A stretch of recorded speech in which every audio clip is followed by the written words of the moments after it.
Class 8 Hindi text chapter 12 दीवानों की हस्ती कविता। प्रस्तुत कविता भगवती चरण वर्मा द्वारा रचित है। वे इस कविता के माध्यम से उन वीर साहसी दृढ़ निश्चयी तथा संकल्पशील लोगों के विषय में बताते हैं जो जीवन को अपने देश या समाज के लिए जीते हुए उनकी खातिर अपने प्राणों तक को न्यौछावर कर देते हैं। उन्हें अपने बजाय अन्य लोगों की चिंता अधिक होती है। वे मर जाते हैं किंतु हार नहीं मानते। आज हम लोग ऐसे ही वीर साहसी के बारे में पढ़ेंगे।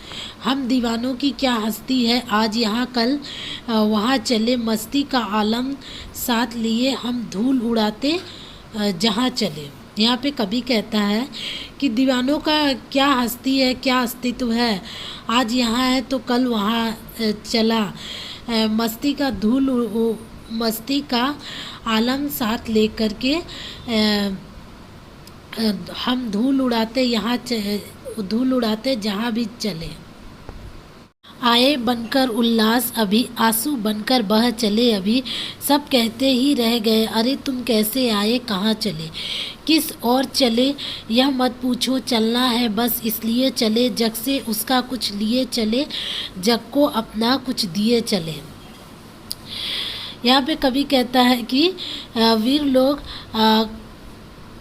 खुशी बनकर आया और आंसू बनकर अभी अभी चला गया, सब कहते ही रह गए अरे तुम कैसे आए और कहाँ चले, किस और चले ये मत पूछो, बस चलना है इसलिए चले, जग से वह कुछ लेकर चला और जग को अपना कुछ देकर चला।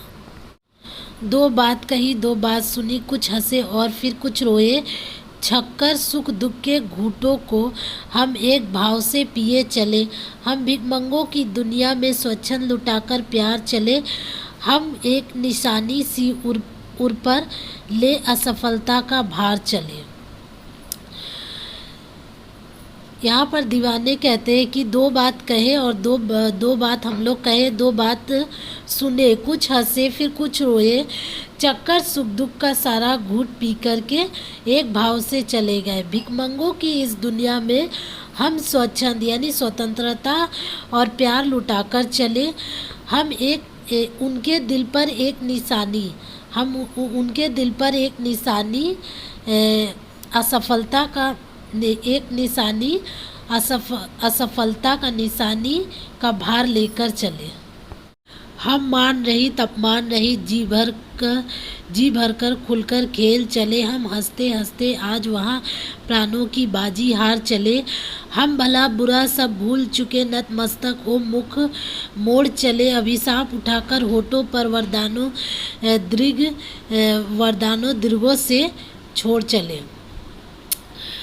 हम यहाँ पे दीवाने कहते हैं कि यहाँ पर कवि कहता है कि यहाँ दीवाने कहते हैं कि हम मान अपमान सभी कुछ जी भर करके खुलकर देखे हैं, हम हंसते हंसते यहाँ पर अपने प्राणों की आज बाजी हार के जा रहे हैं, भला बुरा सब भूल करके अपना नतमस्तक यानी कि अपना सर झुका करके अपना नतमस्तक करके मुख को मोड़ चले, अभिशाप अपने होठों से उठा करके वरदानों यानी आँखों से वरदान छोड़कर चले। अब अपना और पराया क्या आबाद रहे, रुकने वाले हम स्वयं बंधे थे और स्वयं हम अपने बंधन तोड़ चले। यहाँ पे कवि दीवानों की हस्ती के बारे में कहता है कि अब अपना कौन और पराया कौन, जो रुका है वो आबाद रहे, हम अपना बंधन स्वयं बांधे थे और स्वयं ही अपने बंधन को तोड़कर जा रहे हैं।